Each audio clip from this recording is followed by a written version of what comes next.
पूजन होतं ते सिंधुदुर्ग जिल्ह्याचे लाडके पालकमंत्री आदरणीय नितेशजी राणे, या मतदारसंघाचे लाडके आमदार निलेशजी राणे, आमचे ज्येष्ठ सहकारी आणि ज्येष्ठ आमदार आदरणीय कालिदासजी कोळंबकर, जिल्हा बँकेचे अध्यक्ष मनीषजी दळवी, भाजपचे अध्यक्ष प्रभाकरजी सावंत, शिवसेनेचे अध्यक्ष दत्ताजी सामंत, राष्ट्रवादीचे अध्यक्ष अभिजी नाईक, श्री संजीव परब, श्री अशोक सावंत, किसन मोरजकर, संजय आंग्रे आणि ज्यांनी आज अतिशय सुंदर असं आयोजन रॅलीचं केलं होतं, असे आपल्या जिल्ह्याचे कर्तबगार जिल्हाधिकारी आदरणीय पाटील साहेब, आदरणीय अग्रवाल साहेब, आदरणीय देशमुख साहेब, त्याचप्रमाणे संजयजी आंग्रे आणि सर्वच मान्यवर.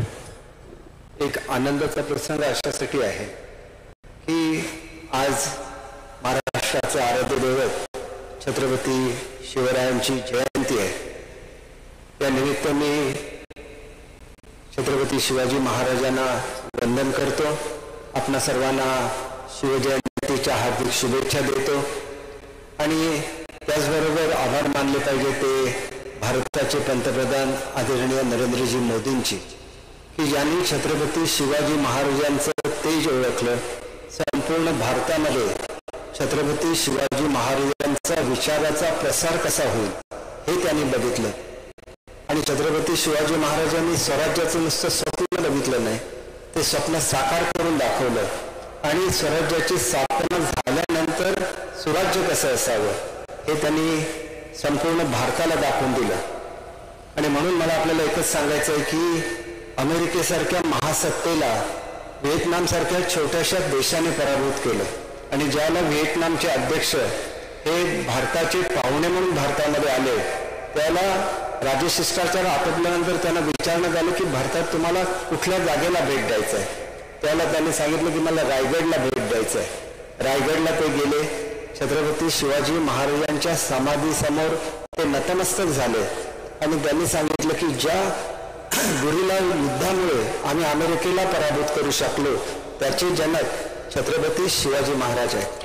आणि छत्रपती शिवाजी महाराजांचा गनिमी कावा हे एक वेगळं शास्त्र संपूर्ण जगामध्ये नंतरच्या काळामध्ये मान्य झालं. नाविक दलाची स्थापना त्यांनी केली. पहिले नाविक दलाचे राजे ते होते, परंतु हे करत असताना अभिमानाची गोष्ट की त्यांच्या नाविक दलाचं मुख्यालय हे विजयदुर्ग किल्ला होता. आज सुद्धा तुम्ही विजयदुर्ग किल्ल्यावर गेला तर त्या ठिकाणी गोदी आहेत आणि त्या गोदीमध्ये छत्रपती शिवाजी महाराजांची जहाजे बांधली जायची. आम्ही आदरणीय पालकमंत्री महोदयांच्या मार्गदर्शनाखाली आणि ते आमदार असताना त्यांनी अशी संकल्पना मांडलेली होती की विजयदुर्गला छत्रपती शिवाजी महाराजांचं आणि आंग्रेंचं स्मारक व्हावं आणि ते एक पर्यटन स्थळ सुद्धा व्हावं. त्याची सुद्धा सुरुवात झालेली आहे, त्याचं भूमिपूजन सुद्धा झालेलं आहे आणि लवकरच तो प्रकल्प सुद्धा साकारेल. स्वतः पंतप्रधान मोदी साहेब या ठिकाणी आले, मुख्यमंत्री उपमुख्यमंत्री आले आणि अत्यंत दिमागदार असा सोहळा इंडियन नेव्हीच्या वतीने या ठिकाणी करण्यात आला. आणि ही सुद्धा अभिमानाची बाब आहे की आज नेव्हीचा जो ध्वज आहे त्याच्यावर छत्रपती शिवाजी महाराजांची राजमुद्रा आहे. हे प्रत्येक भारतीयांच्या आणि प्रत्येक मराठी माणसाला सुखवणारी बाब आहे. आणि म्हणून मला आपल्याला या निमित्ताने आपल्या सगळ्यांचं आणि विशेषतः पालकमंत्री महोदयांचं अभिनंदन अशासाठी करायचं आहे की जो दुर्दैवी अपघात घडला त्या अपघाताचं फार मोठं राजकारण हे महाराष्ट्रामध्ये घडलं.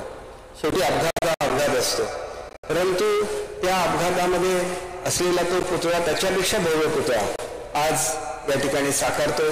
आणि पुरेसा वेळ मिळाल्यामुळे भारतातले जे सर्वोत्कृष्ट मूर्तिकार आहेत, ज्यांना पद्मभूषण किताब देऊन भारत सरकारने विभूषित केलेलं आहे, त्यांनी आता हे डिझाईन केलेलं आहे आणि अतिशय सुंदर असं डिझाईन. त्याच्यावरची तुम्ही महाराजांची प्रतिमा बघितली, त्याच्यावरचे हावभाव बघितले तरी अतिशय जिवंत असं स्मारक या ठिकाणी उभं राहणार आहे. या निमित्ताने पालकमंत्री महोदयांचं अभिनंदन करत असतानाच मी त्यांना विनंती करू इच्छितो की इथं मालवण नगरपालिकेचं आरक्षण या शहराच्या भूखंडावर आहे आणि त्याचा एक चांगला असा नकाशा आम्ही आर्किटेक्टकडून करून घेतलेला आहे आपण सर्वजण मिळून मुख्यमंत्री उपमुख्यमंत्री महोदयांची भेट घेऊ. कालच आमची बैठक नगरविकास खात्याची आदरणीय शिंदे साहेबांच्या अध्यक्षतेखाली झालेली होती.